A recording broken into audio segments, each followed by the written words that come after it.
I would have thought someone in management would have had the decency to tell me directly. At no time was I ever given any indication that I would not be able to continue to do the work I have loved at the network. It is clear that there are some larger issues at play. With that said, I want to thank my colleagues and the many teams I have worked with for an incredible run. They're the most talented journalists in the business, and I wish them all the best. To which CNN Communications responded, "Bitch, what are you talking about?" Tweeting, "Don Lemon's statement about this morning's events is inaccurate. He was offered an opportunity to meet with management, but instead released a statement on Twitter." But then you also had comments from the CEO of CNN who said in a memo that Lemon and the network parted ways, but that Lemon will, quote, forever be a part of the CNN family. So a few different takes just floating out there about how all this actually went down. Though notably with that, it is worth noting that the timing here is important, especially as Lemon had been embroiled in some sexism controversies, first receiving flack for comments that he made about Nikki Haley, and then Variety later reporting on an alleged pattern of Lemon mistreating female staffers. So that's where we are on both of these right now. It's one of the biggest cable news shakeups we've seen in a while. But the one thing we do know for sure, because of everyone that's involved in this, we're gonna know a lot more, probably very soon. And then we're now seeing even more fallout from the situation with Bud Light and trans influencer Dylan Mulvaney, which if you didn't see, all started when Dylan posted a video to her channel drinking a Bud Light and specifically promoting a March Madness campaign the company was doing involving a $15,000 giveaway, and Bud Light giving Dylan a customized can with a drawing of her face on it. And oh my god, the amount of anti-trans backlash we saw was massive, but it was also unhinged. Like, you would have thought that Bud Light was forcing people to have sex reassignment surgery the way that people were reacting to this. They just sponsored her for a video. But boom, almost instantly you had Kid Rock shooting up cans of Bud Light. There was also just a larger boycott of the brand in general, but also there were even reportedly threats made to multiple Anheuser-Busch facilities. And again, all of this happened not because like this was a national campaign or something, or they were actually printing Dylan's face on the cans for the general consumption. As a spokesperson explained in a statement, Bud Light partners with hundreds of influencers to connect with a variety of demographics, and Dylan was just one of them. And in some of those small partnerships, they included special gifts like the can they gave Dylan, and even officially stating this is not something the general public could purchase. But that conservative rage was real, the boycott seemingly scaring Bud Light, and they issued a statement saying, "We never intended to be part of a discussion that divides people." And the CEO saying his time serving for the country taught him about accountability, freedom, hard work, and respect, and he's committed to protecting the company's history and heritage. Closing, moving forward, I will continue to work tirelessly to bring great beers to consumers across our nation. And that statement amazingly pissed off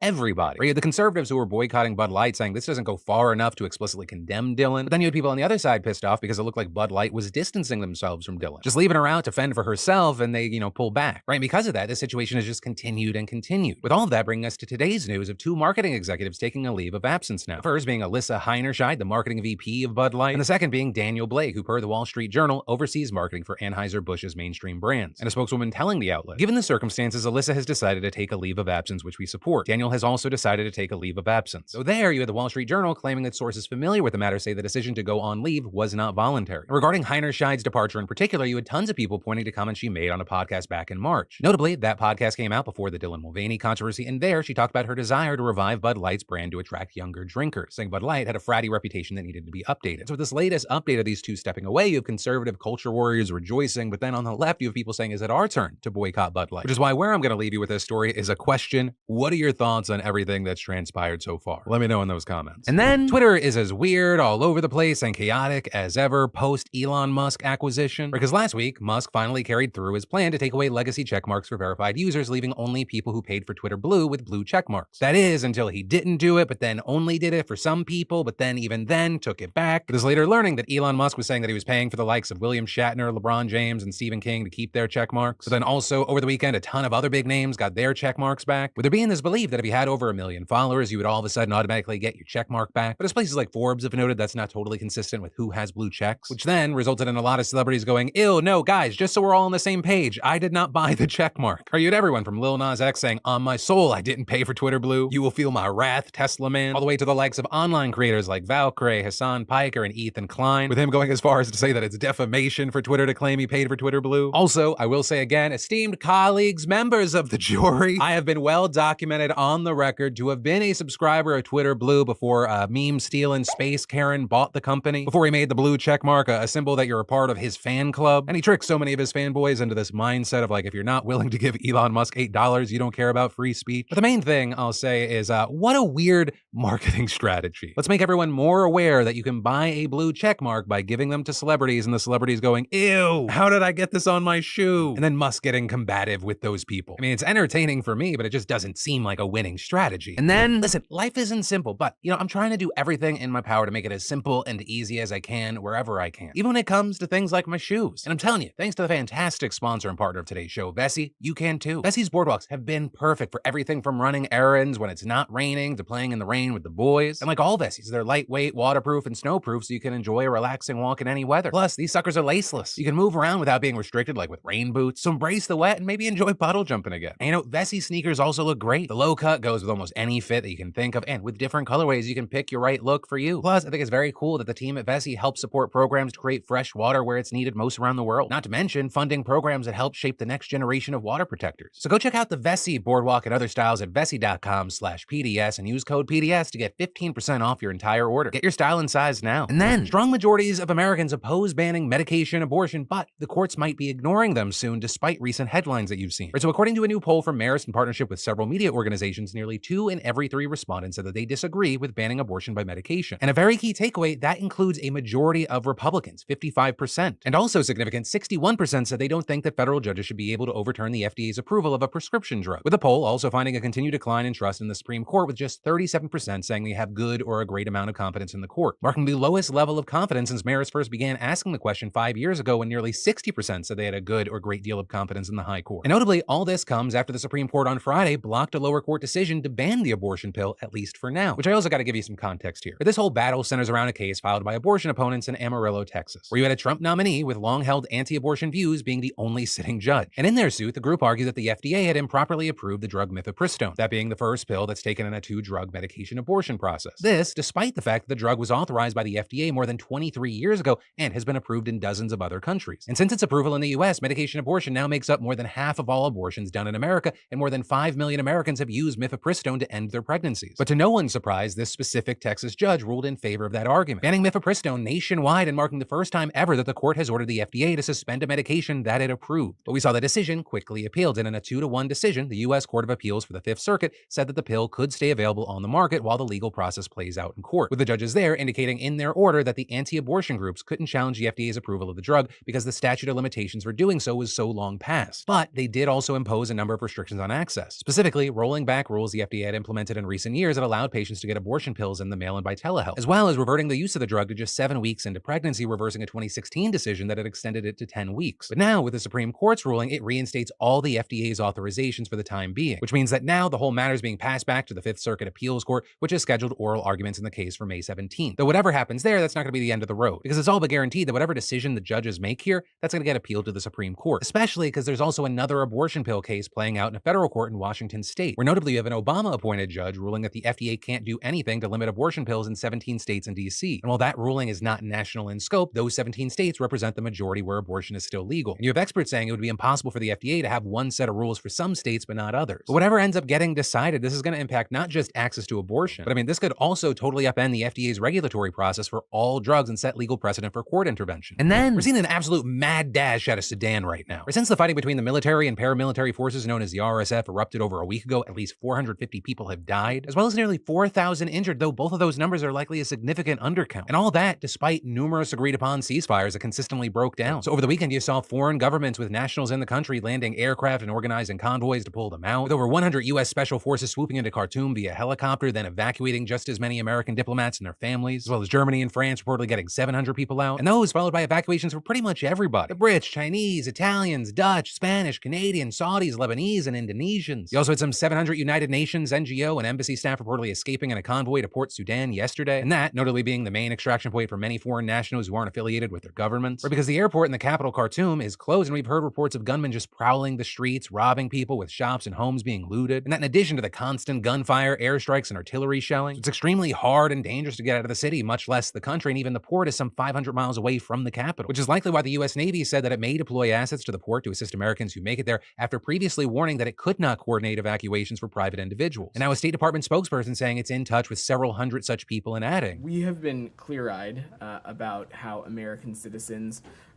should not travel to Sudan. for months now. Though Biden has promised the U.S. would help the 16,000 Americans thought to be stuck in Sudan to whatever extent possible, which could entail using intelligence, surveillance, and reconnaissance capabilities to advise safe routes out of the country. But also, while foreign nationals enjoy access to that kind of support, millions of Sudanese locals are just stuck there. Many of them hiding indoors for the past 10 days, rationing food, water, electricity, and medical supplies since most hospitals in Khartoum have shut down, as well as there's been a near total collapse of internet and cell service, which is why we've seen many of them now looking at Westerners hopping on planes and boats with outrage. With one resident who fled after a mortar crash into her house tweeting, "To the Western negotiators, you put us in this mess, and now you're swooping in to take your kinfolk, the ones that matter, and leaving us behind to these two murdering psychos."